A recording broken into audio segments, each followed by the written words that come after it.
শুধুমাত্র এই একটা উপকরণ বাড়িতে থাকলেই কিন্তু বানিয়ে ফেলতে পারবেন এই রকম মজার স্বাদের আম কুলফি বা আমের আইসক্রিম। আর কিছু লাগবে না, এমনকি চুলোর আঁশটুকুও লাগবে না। তাহলে দেরি কিসের? এখন বাড়িতে আম নেই এমন বাড়ি খুব কমই আছে, আর যাদের নেই খুব তাড়াতাড়ি আনিয়ে নিন এই রকম আম। আর এই আম দিয়েই বানিয়ে ফেলবো আজকের টেস্টি টেস্টি আমের আইসক্রিম বা আম কুলফি। তো দেরি না করে আমি আমগুলোকে ভালো করে ধুয়ে নিয়েছি, এবার পিস পিস করে কেটে নিচ্ছি। এই রকম আম কুলফি কিন্তু যখন তখন আপনারা অনায়াসে বাড়িতে বানিয়ে ফেলতে পারেন, আর টুক করে ফ্রিজে রেখে আর যখন খুব গরম লাগবে বের করে খেয়ে নিতে পারেন। তো এত টেস্ট, আর শুধুমাত্র আম দিয়েই কিন্তু বানিয়েছি, এমনকি চুলার আঁশটুকুও লাগবে না। তো হ্যালো এভরিওয়ান, আসসালামু আলাইকুম, কেমন আছেন সবাই? আজ আপনাদের সঙ্গে এমন একটি আইসক্রিম রেসিপি শেয়ার করতে চলেছি যা দেখলে কিন্তু আপনারা অনায়াসেই বাড়িতে বানিয়ে ফেলতে পারবেন, আর আপনাদের প্রিয় মানুষকে এই গরমের মধ্যে এই ঠান্ডা ঠান্ডা আইসক্রিমটি দিতে পারবেন। এখানে আমি 2 পিস আম নিয়েছি, সেটা ভালো করে ধুয়ে ছোট ছোট করে কেটে নিয়েছি। আর এখানে দিয়ে দিচ্ছি প্রায় 1 কাপের মতো গুঁড়ো দুধ, আর অল্প গরম জল দিয়ে একটু গুলিয়ে নিচ্ছি। যেহেতু আমার বাড়িতে ছোট বেবি আছে তাই গরম জল তো থাকেই, তাই আমি এই পাউডার মিল্কটাকে একটু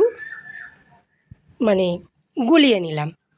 তো এরপর আমি অল্প একটু দুধ দিয়ে এবারে ব্লেন্ডার জারে আমি আমের টুকরোগুলো দিয়ে দিলাম। এরপর দেব চিনি। তো আমার এখানে আমটা ছিল টক মিষ্টি আম, আপনাদের কাছে মিষ্টি আম থাকলে চিনির পরিমাণটা একটু বুঝে দেবেন। আর কিচ্ছু লাগবে না, ব্যাস এইটুকুই।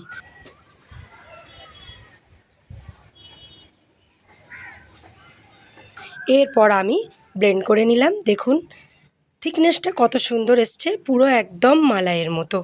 বাড়িতে থাকা যদি কোনো কাঠবাদাম থাকে বা কোনো ড্রাই ফ্রুট থাকে এখানে গুঁড়িয়ে দিতে পারেন, তাহলে গালে পড়লে দারুণ লাগবে। তাও যদি না থাকে তাহলে একটু নারকেল কুচি করেও দিতে পারেন। আর এটা যদি আইসক্রিমের মোল্ডে রাখেন তাও আইসক্রিম কিন্তু বানাতে পারবেন। এখানে আমি একটা ডিপের মধ্যে রাখছি। আর অবশিষ্ট যে দুধটুকু ছিল এটাও আমি মিশিয়ে দিচ্ছি। তো দেখুন এইভাবে আমি মিশিয়ে দিচ্ছি।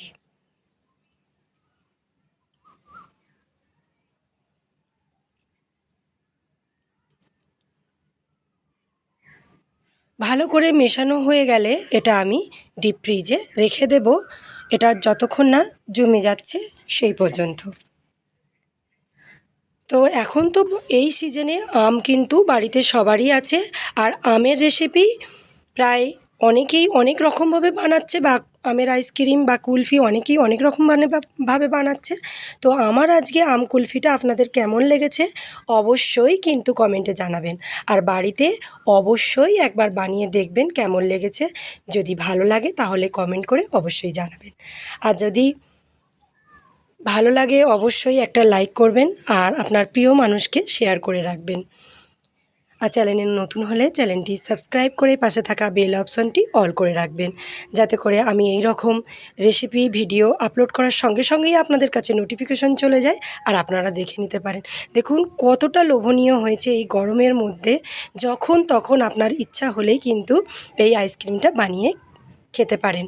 ফ্রিজে রেখে দেবেন, তাহলে কিন্তু যখন ইচ্ছা তখন খেতে পারবেন। একদম দারুণ স্বাদের, কোনো ঝঞ্ঝট ছাড়াই কিন্তু আজ আমি এই আমের কুলফিটা বানিয়ে নিলাম।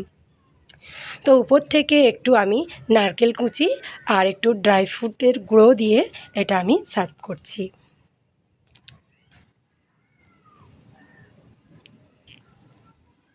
কতটা দেখেই বুঝতে পাচ্ছেন কতটা আকর্ষণীয় হয়ে গিয়েছে আজকের এই আম কুলফিটা। একদম মন ঠান্ডা করা একটা রেসিপি। তো কেমন লেগেছে অবশ্যই করে কিন্তু জানাতে ভুলবেন না। পরবর্তী ভিডিও তৈরিতে মনোবলটা আরও বাড়িয়ে দেয় আপনাদের একটা লাইক। তো অবশ্যই একটা লাইক করবেন যদি ভিডিওটি ভালো লেগে থাকে। তো আজকের মতো আমি এই কুলফি খেতে খেতে এখানেই বিদায় নিচ্ছি, আর চট করে আপনারাও বানিয়ে ফেলুন এই রকম আম কুলফি, গরমের মধ্যে দারুণ লাগবে। আজকের মতো এখানেই বিদায় নিচ্ছি, সবাই ভালো থাকবেন, সুস্থ থাকবেন, আর সাবধানে থাকবেন। আল্লাহ হাফেজ, আসসালামু আলাইকুম।